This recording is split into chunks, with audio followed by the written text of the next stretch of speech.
شروع حضرت مولانا عبد المعبود صدیقی صاحب صدر جمعیت علماء ناسک کے خطبہ صدارت پیش کریں. خطبہ صدارت کے بعد تقسیم انعامات ہوگی انشاءاللہ اور پھر ہوگی.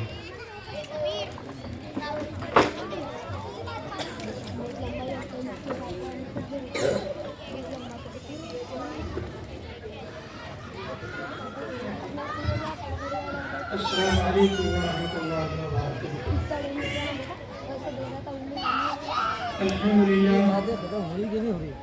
الحمد لله وحده والصلاة والسلام على من لا نبي بعده. أما بعد فقد قال النبي صلى الله تعالى عليه وسلم خيركم من تعلم القرآن وعلمه أو كما قال عليه الصلاة والسلام. آج گمنام صحیح علم کی دولت والے آخرت میں یہی سوالات نظر آئیں گے. حضرت گرامی، آج ہم نے ڈاکٹری کو، انجینئرنگ کو اور دیگر جو علوم اصلیہ ہے اس کو علم سے تعبیر کرتے ہیں. وہ علم نہیں ہے، معلومات ہے. اصل میں علم وہ ہے قرآن و حدیث کا علم جس سے اللہ سبحانہ و تعالیٰ کی معرفت حاصل ہو. اللہ سبحانہ و تعالیٰ نے جسے قرآن کا علم دیا، حدیث کا علم دیا، تفسیر کا علم دیا، فقہ کا علم دیا، وہ علم ہے. اللہ کے رسول صلی اللہ علیہ وسلم نے ارشاد فرمایا کہ ان میں سب سے بہترین شخص وہ ہے جو قرآن سیکھے اور سکھائے، جو قرآن پڑھے اور پڑھائے. یہ جملے اللہ کے رسول نے صحابہ کرام کے مجمع میں فرمایا تھا جبکہ اس میں بڑے بڑے عابدین تھے، زاہدین تھے، مجاہدین تھے، سب زندہ دار تھے، لیکن پھر بھی آپ نے فرمایا خیرکم من تعلم القرآن وعلمہ.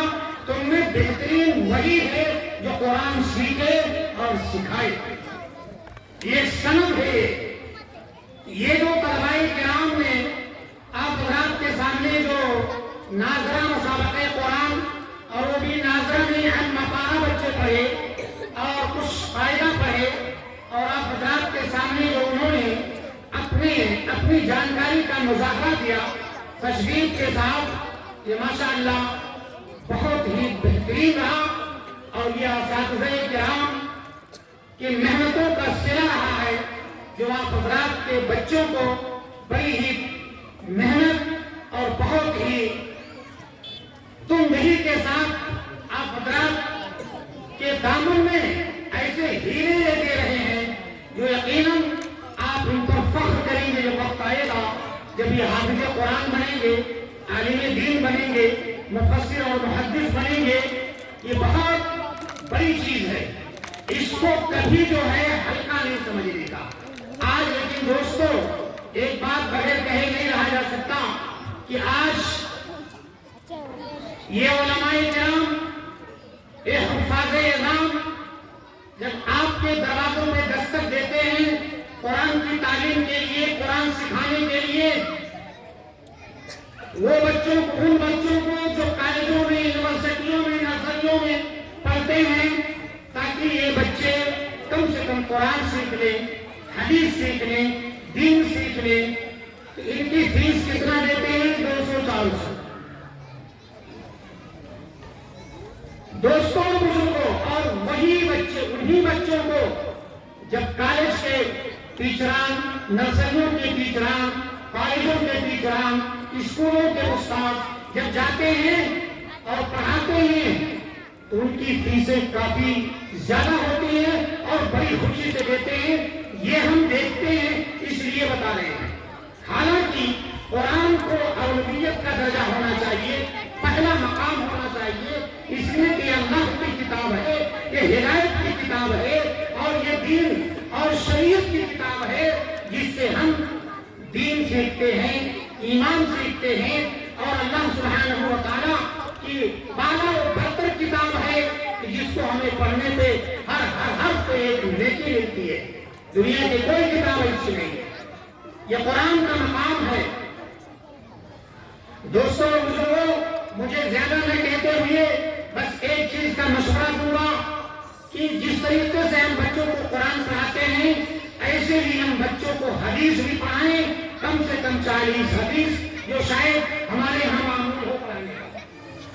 دوستوں بزرگوں، حضرت ابو درداء رضی اللہ تعالیٰ عنہ فرماتے ہیں، کسی نے پوچھا کہ سئل رسول اللہ صلی اللہ علیہ وسلم ما حد العلم الذي إذا بلغه الرجل كان فقيها؟ قال رسول الله صلى الله عليه وسلم من حفظ على أمتي 40 حديثا كنت له يوم القيامة شافعا وشهيدا. بچے قرآن پڑھتے ہیں، حدیث پڑھتے ہیں. کسی نے پوچھا اللہ کے رسول علم کی حد کیا ہے؟ یعنی آدمی کتنا پڑھے تو عالم کہلائے؟ یہ کم سے کم حد ہے. ورنہ علم، دریائے علم کا کوئی کنارہ نہیں ہے. اور اس دریائے علم سے اگر کسی کو یہ قطرہ مل جائے تو یہ زہر مقدر ہے دوستو، اس لیے کہ علم کا کوئی کنارہ نہیں ہوتا ہے. رب العالمین نے رحمت للعالمین سے فرمایا وَقُلْ رَبِّ زِدْنِي عِلْمًا. میرے محبوب، آپ علم کی زیادتی کی دعا کریں، اللہ سے علم زیادہ مانگیے. تو زیادہ تو بہت ہے، لیکن کم کی جو حد ہے، اللہ کے نبی نے فرمایا جس نے دین کے معاملے میں 40 حدیثیں یاد کر لی، میری امت کی خاطر ان کو پہنچایا، تو وہ فقیہ ہوگا، وہ عالم ہوگا. کل قیامت کے دن میں اس کے لیے گواہ بنوں گا اور اس کا سفارشی بنوں گا. یہ کتنی خوش قسمتی کی بات ہے، سعادت کی بات ہے دوستو کہ ہمارے چھوٹے چھوٹے بچے یہ 40 حدیثیں یاد کرتے ہیں، قرآن یاد کرتے ہیں. ان میں بڑوں کو بھی چاہیے کہ یہ 40 حدیث سیکھ کر کے، یاد کر کے، دوستوں اور بزرگوں، کم سے کم اللہ کے رسول نے جو فرمایا کہ علم کی کم سے کم جو حد ہے کہ آدمی اس سے مولوی کہلائے، فقیہ کہلائے، وہ 40 حدیث یاد کر لے اور اس نیت سے یہ لوگوں کو پہنچائیں.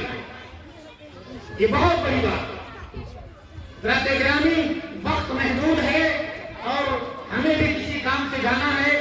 کہ حضرت ناظر صاحب کا حکم تھا کہ چند الفاظ کچھ گوشے گزار کر دوں، اس لیے آپ حضرات کے سامنے حاضر ہوا.